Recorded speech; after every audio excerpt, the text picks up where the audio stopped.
This video is going to be part one of a series where I focus on what I believe Klint Kubiak and the Seattle Seahawks are going to do on offense. I'm going to break this up into three parts, to be honest with you. Part one here is going to be a little bit of projection, to be honest with you. You can consider it a little bit of a prequel, if you will. There's a lot to consider. What the Seahawks ran in 2024 that was successful with Geno Smith, how Klint Kubiak progressed from being a passing game coordinator with the 49ers in 2023 to his Saints offense in 2024. I finally got all that Saints film cut, moved past the draft footage and analyzing the film. And I want to be upfront here. To be honest with you, this first video is going to be projection. And so what I mean is this is going to be an element of the offense that I think will merge between what Jalen Milroe brings and how Klint Kubiak has run his offense before with the Saints and then been a part of the Shanahan offense in San Francisco. So to be blunt, I'm not going to show Saints film in this video. So if you don't want to check it out, feel free, to leave at this time. I'm going to focus on the option game and what I think Jalen Milroe brings to the table because, number one, I think it's exciting. Number two, I have a significant amount of film already broken down. So this was easy for me to kind of put out first as a primer for you as a Seahawks fan.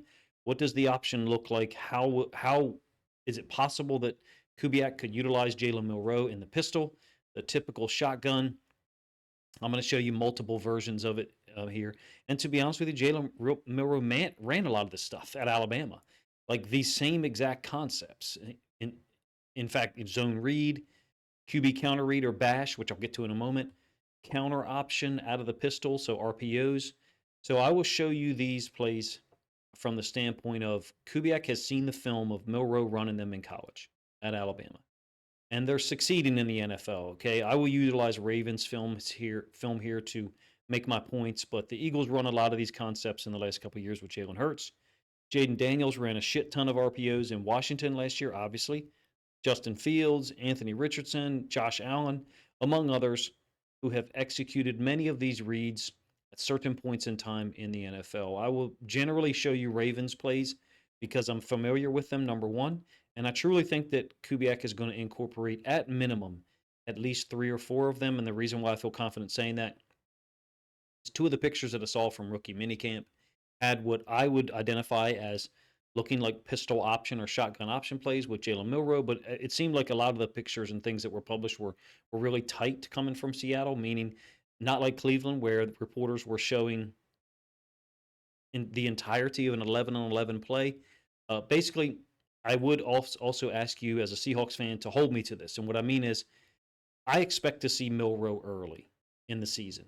And I recognize that could be an unpopular opinion. I think the combination of the concepts that's going to be out there, under center run game, and then play action pass with Sam Darnold, is going to be complemented by the option game with Milroe. The run game, in my opinion, will be drastically improved because of the offensive line quality, first of all, but also the integration of Jalen Milroe as a run threat. I have no idea why anyone would want to trade or get rid of Kenneth Walker III in his 4th year of a rookie contract. So there's no reason not to utilize him a ton.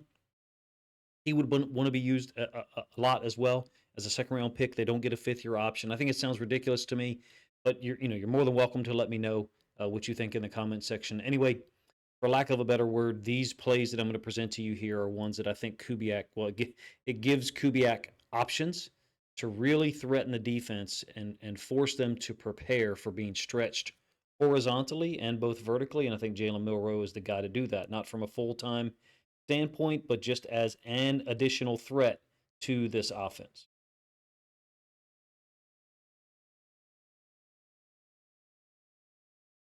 So we're going to start with a concept that I don't know Seahawks fans' familiarity with the option game, but quarterback counter read, what I called it, and what many people called it before it became known as bash. In this case, it allows both defensive ends to be unblocked. Quarterback Lamar Jackson from 2020 film. Sometimes reading the DN, sometimes it just appears to be reading the picture and seeing both the DN and the inside linebacker. I can't prove that last portion of that statement, but there's times where the read is a little bit inconsistent, but you can see what's happening here. You got a fake to the running back out into the flats, the top side of our screen, holding that defensive end edge defender, and then a counter scheme coming back down here to the bottom side. kicking out this D end, and you will get the end zone angle in a moment, allowing Lamar Jackson to follow the second pulling lineman, in this case, an offensive tackle, Morgan Moses, for a short gain. Some of these are not the greatest gains, if you will. And in fact, from that Indianapolis Colts game in 2023, they handled a lot of the option stuff extremely well.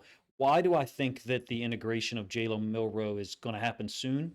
And why do I think it's also necessary? Well, you can control the look by the defense. And basically what I mean here is the boundary size safety, who's blue spot shadowed here.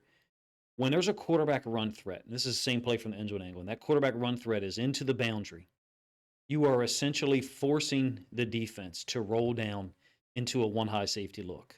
Whether it's 11 personnel, whether it's 12 personnel, 21, whatever, you're forcing their hand to have enough people in that space to the boundary to actually stop the run game. Running back flipped.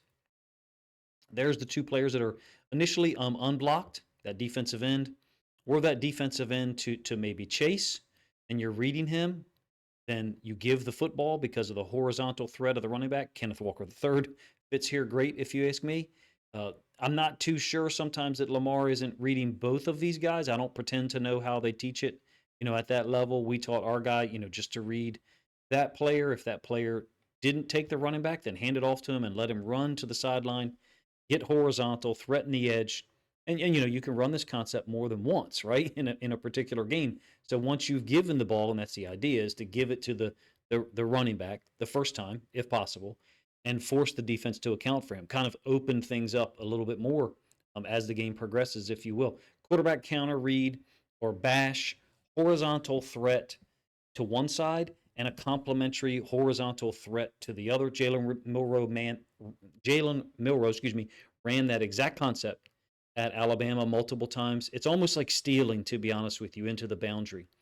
And one thing I'm going to mention and try to explain as we go along in this video is the differential in timing in a shotgun play versus an under center concept. And I think that that's the reason why this offense has the potential to be drastically superior to the one that Seattle put out there in 2024, because you essentially can present two different things for the defense to try to prepare for. So let me give you another look at an option play. It's got an arc release to the front side.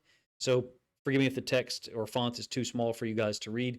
So the tight end at the point of attack is going to arc release, which means basically loop out towards the sideline and give a clean look to the read man for the quarterback. In this case, only one of those tight ends is arc releasing on the option read. After the running back flips sides, there is the quote read man who steps downhill violently, actually collisions the inside tight end, Isaiah Likely. And so as a result, we keep the football once again, and you can see the numbers that have been created out here to the field. You've got 4 for the offense, on 3 for the defense, with a trailing defensive end who was the read man. Option game is designed to make it to where you as the defense can't be right, and the quarterback can't be wrong.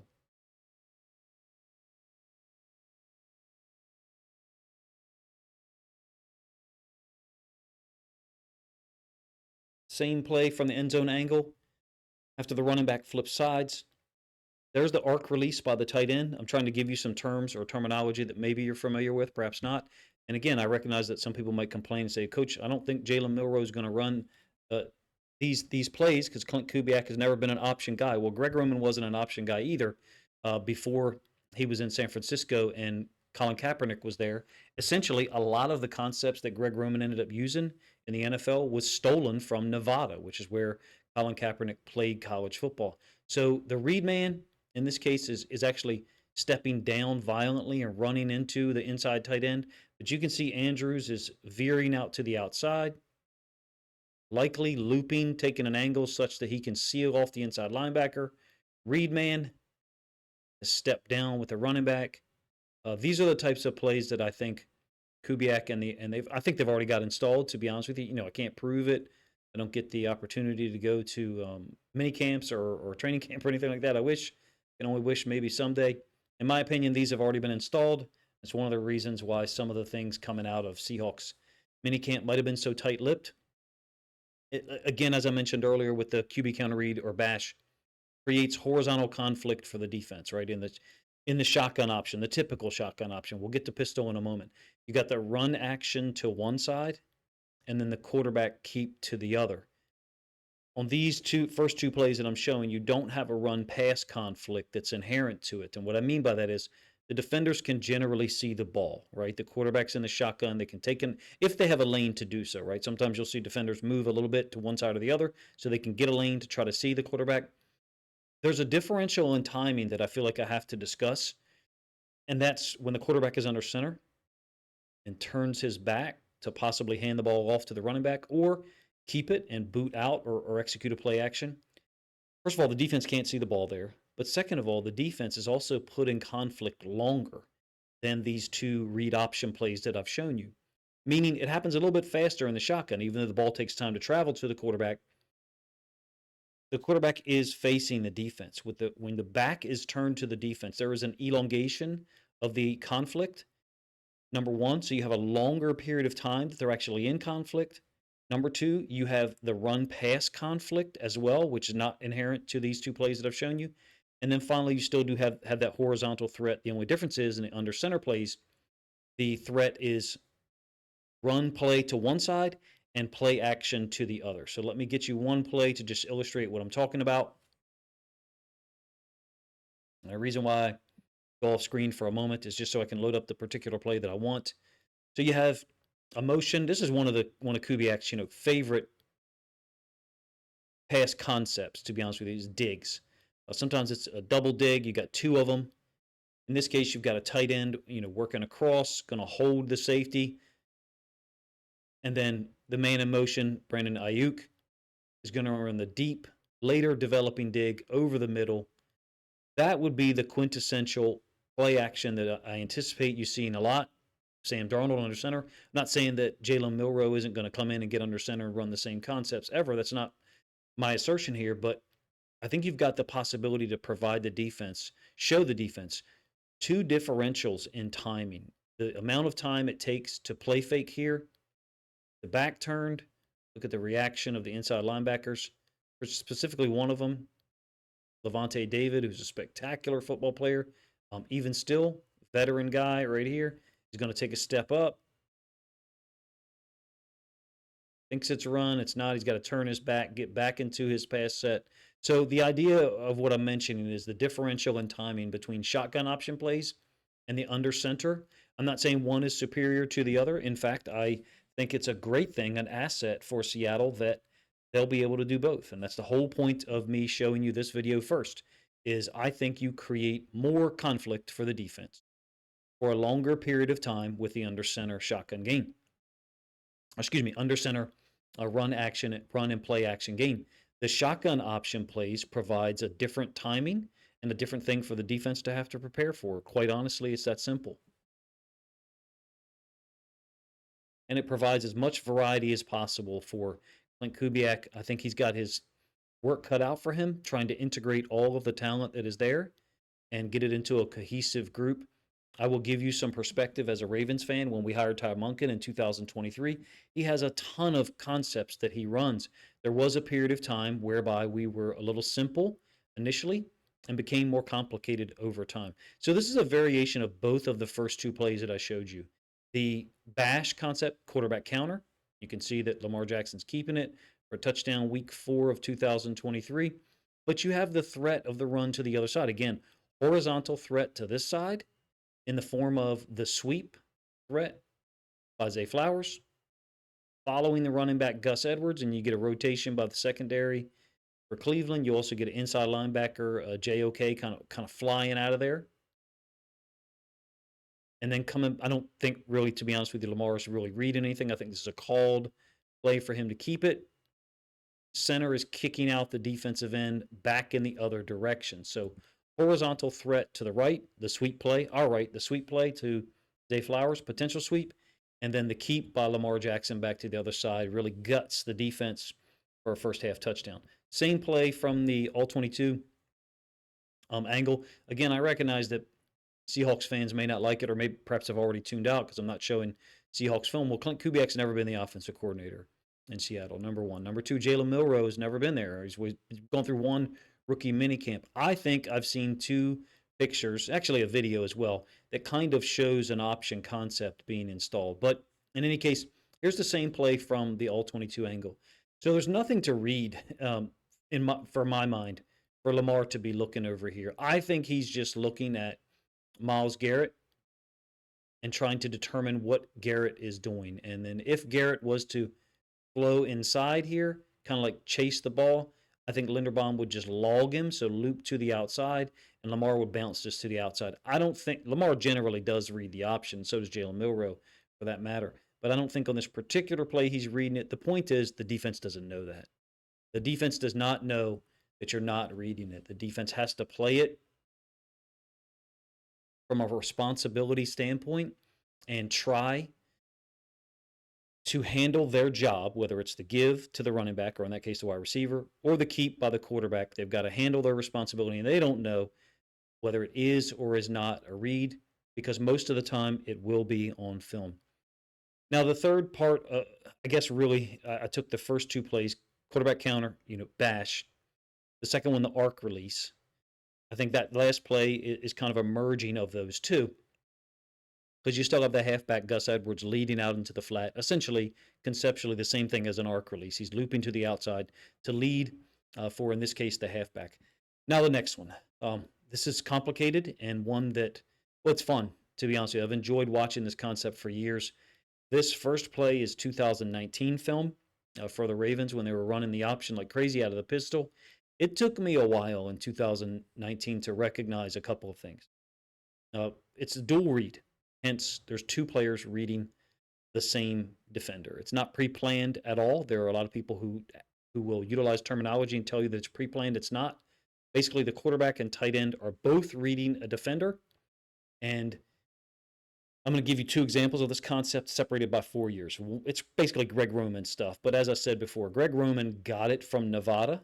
Greg Roman was at Stanford, I believe, Kaepernick's rookie year, and then he came over as the offensive coordinator Kaepernick's second year when they made it to the Super Bowl and started to integrate a lot of the dual read stuff. So here's what it is. This is 2019 film, like I said. Frank Clark is the defensive end that both Lamar Jackson and I think Mark Andrews are looking at.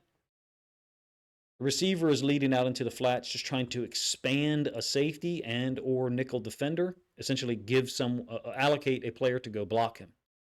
Because that defensive end stepped down in this direction, right? He didn't go that far, but because he steps down to take away the dive, the running back, you can see he's actually making contact with him here. Because he steps down, Andrews reads that. And so Andrews loops around him to go get the front side inside linebacker or the first, second level defender that shows up. If the defensive end edge defender was to violently go upfield to take away the quarterback, that'd be a give read. Guess what Andrews would do? Andrews would loop inside to go lead up on the front side inside linebacker. So really he's responsible for the same guy, but it's a read for him, hence the phrase dual read. I didn't make it up. I got it from an option guy who's 1,000 times smarter than me in every possible way, but most particularly the option. It's essentially, if you ask me, a way to play 12 on 11. Most of the dual reads are accomplished with a tight end or a fullback, sometimes a wide receiver. It's very rare. I could see Kubiak using the dual read with Jake Bobo, a physical, big wide receiver, having him read it, loop out in front for Milroe if Milroe were to keep it. Most option concepts, historically, you block for the dive up front, your front guys. This dual read has a blocker for both. Now, I don't mean to say that the receivers aren't blocking for the keep in a typical option phase. But what I mean is this tight end / fullback, the one I just showed you, Mark Andrews, he's able to block for both. So if the DN takes himself out of the play, and it's a give read to the running back, the tight end loops and blocks the inside linebacker, and you've got, and the way it's drawn up on screen, or the way it happens on the field, is perfectly in line with the way it will be drawn up on screen, on a whiteboard, excuse me. If the DN steps down like Frank Clark just did, then the tight end can loop outside and still go lead for the quarterback. Why I say that it can be basically 12 on 11. When you add in an athletic quarterback like a Jalen Milroe or Lamar Jackson, it can almost feel like 13 on 11. Dual read can really only be run to one side if there's a tight end or fullback set to that quarterback side. So in this case, I would call this ram initially because the fullback, Pat Ricard, is to the right of the quarterback in the pistol. But once you set up second player on the left, a mirrored look, we would call this diamond. Now you can run the option, pretty much to either side. You could run it with the quarterback keeping to the right and the tailback downhill, which is what's going to occur here. And this guy would be the reader. Okay, so he's going to step to that side and read the defensive end. The same player that Lamar Jackson is reading and reacting to. It's one of the Bosa's. Ricard steps outside to avoid him. You can see Ricard's step to get away from that defensive end. Likely is looking directly at Bosa, sees him step upfield, moves up to pick up the first, second level defender. In this case, it's Fred Warner, the front side inside linebacker who's filling now. But we've got a blocker for him. It's the backside tight end. So Warner has something to deal with, and Gus Edwards can make his cut off of that block. It's not a home run shot by any means, by any stretch of the imagination, but Lamar and Likely are both reading that defensive end, hence the phrase dual read. It really gives you a lead blocker no matter what the defense does, whether the quarterback gives it to the tailback, in this case Gus Edwards, or whether the quarterback keeps it to run around the edge. There's more to mention there about diamond if you're interested. I can try to put up some short videos about it. The width of the tight ends / fullbacks really kind of gives away the read side, and that's about all I'll say about it. I got a significant amount of that film on my channel. If you're interested and I can't get anything out produced quick enough for you, you're welcome to go to my channel and just search dual read. Also anticipate Kubiak running a ton of RPOs with Jalen Milroe, who again executed a number of those at Alabama. This is one that we initially called quadruple option when we saw it for the first time in like 2007, 2008. Now it's pretty much known as just an RPO. So handoff to the running back is a possibility with a counter scheme, meaning you've got two pullers leading against the grain of the motion, and the halfback, running back, in this case Justice Hill, could get the football. The only thing is the read man, Aiden Hutchinson, is stepping down, take that away, and so Lamar Jackson keeps it. So we're on to option 2. Option 1, running back erased. Option 2, quarterback keeping it. Could, obviously continue on and run the football, but we've got a snag concept occurring down here. So snag is OBJ sitting down there, and then motion man Zay Flowers running out into the flats.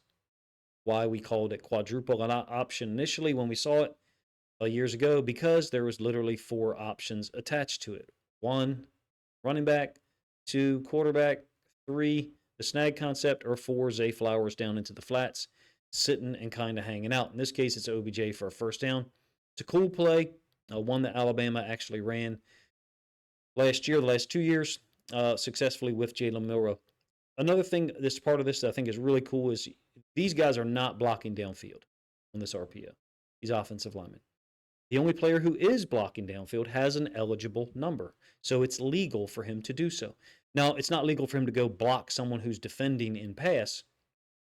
So he chips here on a defensive lineman and then works up to the second level defender in case the ball was to be given. He would seal that defender for the running back to potentially try to hit, off of the wall of blockers and the pulling right tackle as the last man in pursuit. Didn't end up that way because Aiden Hutchinson takes away the dive to the running back. Lamar keeps it. You can see easy flip to OBJ on a snag concept. Why do I take so much time explaining this to you? Because I absolutely think that Klint Kubiak has looked at what Alabama did with Jalen Milroe, and along with regular, quote, quarterback stuff, under center, run plays, under center, play action concepts, I think that they've installed these already and have them as the initial phase of how they're going to use Jalen Milroe. And why I think that? Because it's successful already. It's already successful in the NFL across, multiple teams.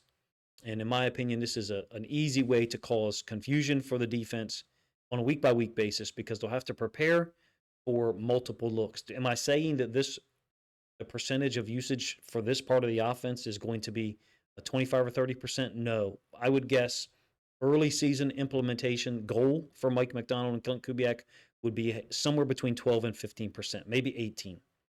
But that number seems high to me. My guess would really be 12 to 15. And then depending on how things go in a particular week, they have it in place. Jalen Milroe can be practicing the reads with a tight end and a fullback off on the side, while Sam Darnold is practicing something else over to the left. You don't have to have both guys practicing one skill. You can split them up and then switch them. Not that Sam Darnold is going to be running a lot of pistol option stuff, but the point is they don't need more time in practice to do it. You can be efficient with your practice time to get this done, and I think they will. And the reality is the 49ers offense in 2023 and the Saints offense last year oftentimes left defensive ends, edge defenders unblocked, which is really what's happening on all of these option plays that I'm showing you. The only difference is there wasn't a quarterback run attached to it. There was no quarterback run piece or component on those plays. Now, I do recognize that Taysom Hill, significant usage in the run game before he got injured last year in New Orleans with ACL, unfortunately. But he's a different player than Jalen Milroe, obviously, right? So here's a play from San Francisco 2023 where defensive end is being left unblocked, conceptually similar to some of the plays I've shown you so far, except that there's no quarterback run attached to it. The threat, the secondary threat, is up here. And there's a lot to say about what's happening up there and how San Francisco's kind of setting things up for later. It's a give to Christian McCaffrey down into the boundary. When you're talking about option football, I think a significant number of the runs that by design or scheme are going to occur is going to be into the boundary, away from the nickel defender when it's 11 personnel, basically. So this happens to be 11 personnel, meaning we got one tight end on the field, 3 receivers up top, and then 1 tailback. So 11, one running back, and 1 tight end. And the defense responds with their nickel set. There's a nickel defender. I think it's 44 who plays a number of positions over the last couple of years for the Vikings, so I don't pretend to know exactly what Minnesota, call it. But I do know that they end up with nickel defender, corner, safety, defensive end, edge defender to the field, unblocked. And so down here, you got essentially, if you want to say 4-on-4 numbers-wise, those 4 offensive players against these 4. Now there's a corner off screen up here whose feet you can barely see. So you're talking about 4-on-4. We still got a 7-on-7 down into the boundary. The only difference is we don't have to block this corner and this safety. They're not going to be blocked by design. The corner runs himself out of the play. Harrison Smith really left, on an island to deal with this run concept. So it's not that Klint Kubiak doesn't have plays that create horizontal threats. One, the give to McCaffrey, and then some type of bubble to the top side. It's not that he doesn't have those. He's used them before. Also, this motion guy's got the threat to possibly run a wheel. They're basically cross-blocking this. And so what I mean by cross-blocking it is the number 1 receiver, Ayuk, is pinning down on the nickel defender. And then the motion man, I think it's Jennings, is looping around to go get the corner who's at the top side of your screen. So it's a cross-block situation where the outside player blocks in, inside player blocks out. Also could be setting up a wheel there. My point in showing you that and choosing to show you a significant number of option concepts to begin this series is that I believe Kubiak and those guys have already installed it. I don't think the Taysom Hill comparison is fair, but I do think it reveals that Kubiak has answered these questions before. And what I mean by that is, what do you do with a rare talent? What do you do with a unique talent who can make plays? You utilize them, right? It's a rare skill set that Jalen Milroe has. It's even rarer what Taysom Hill has. It has to be noted here. Hill is only one of 2 players in NFL history with 25 rushing touchdowns, 10 receiving touchdowns, and 10 passing touchdowns. Just a unique player in any era. He suffered an ACL injury last year. I think he's 33, 34 years old. I think it's both a limiting analogy to talk about Taysom Hill and a compliment. The difference is Jalen Milroe is obviously a quarterback, right? Taysom Hill is a little bit of everything.